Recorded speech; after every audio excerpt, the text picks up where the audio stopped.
Alright, hello everyone, here we go again. It's Alpha Heavy Gamer, hopefully your favorite YouTuber by now.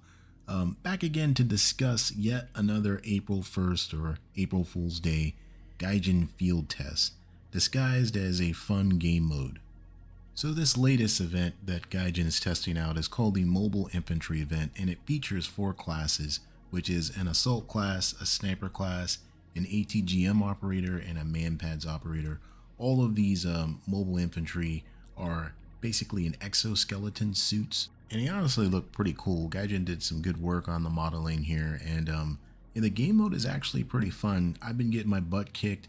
You really don't have much armor at all, but it is pretty fun machine gunning other infantry down like that. But anyway, let's get to the point of the video. You know, I do love these tests, and it actually kind of gives away what Gaijin is actually prioritizing with development dollars, you know, what they're serious about. So I think they're serious about infantry, so caution, hardcore speculation coming up on the next exit, so let's go. So is Gaijin planning to introduce infantry at some point? I think yes. So looking back at that very nicely done Moments of Valor video where they showcased the Turkish armed forces squaring off against an insurgent ambush, that was very well done. I know those, that wasn't representative of any kind of real gameplay, and a lot of those were assets that they moved in just for that cinematic.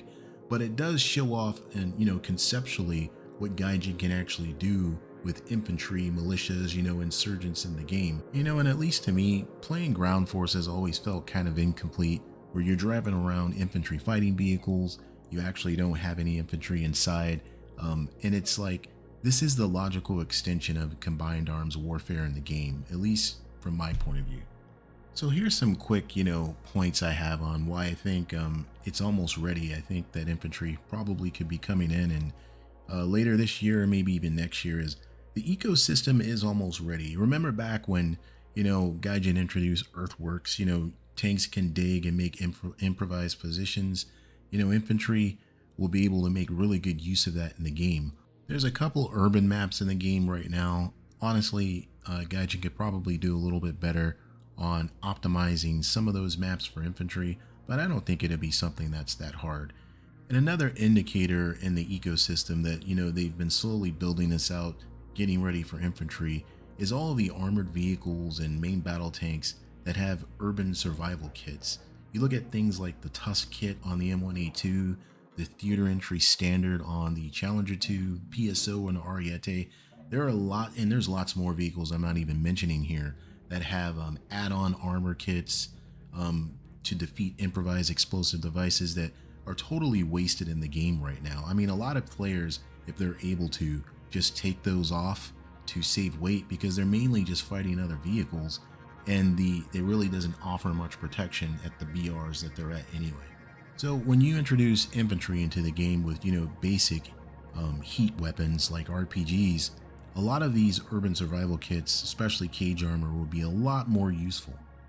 So right now in the game, a lot of the ammunition, especially the vehicle ammunition, is basically meant for anti-vehicle work, but there are a lot of anti-personnel rounds that are in development and actually fielded right now, presently, on a lot of tanks and infantry fighting vehicles.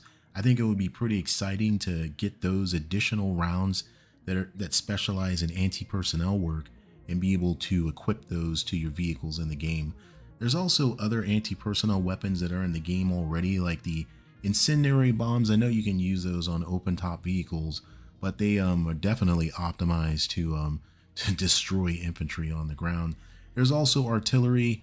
Of course, I'm not advocating that we go to something like World of Tanks, where the artillery was pretty oppressive, but artillery could be optimized in War Thunder to especially to really disrupt infantry, basically.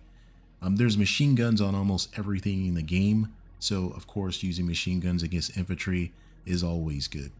So looking at weapons for infantry, specifically with this test, the mobile infantry test, I noticed that the ATGM operator is carrying a Spike short-range missile, actually 2 of them.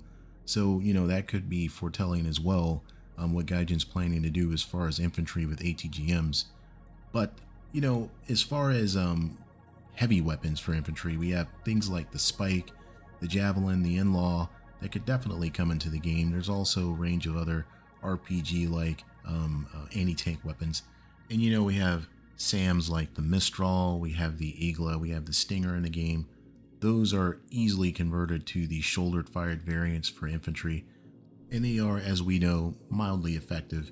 There's also the potential to get weapons like mortars in the game, which would be pretty cool. We already have drones in the game, and as we all have seen, that drones have become a force multiplier for infantry on the ground. Alright, so just to wrap this up, this is a growth area for Gaijin. The types of infantry that they could introduce in the game, you know, they could have militias, they could have insurgent factions, they could just add straight regular forces infantry to each of the nations. There's multiple scenarios that Gaijin could attack this from. There's crew serve weapons that we could have in the game, and this also opens the door for lighter vehicles to come into the game.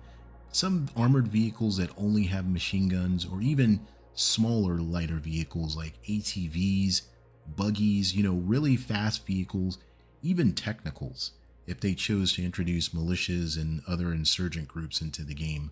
I mean, I would love to drive around a pickup truck in the game with a machine gun on top, or an ATV with some C4 high explosive on it, like back in the old days for some of the other games I used to play. But what do you guys think? Are you ready for infantry in the game? Do you think this is something Gaijin should pursue seriously, or do you think we should probably leave War Thunder vehicle based and kind of keep infantry out of the game? Maybe make that something separate along the lines of kind of like enlisted. But anyway, let me know what you guys think, and appreciate you for checking out the video. See you in the future.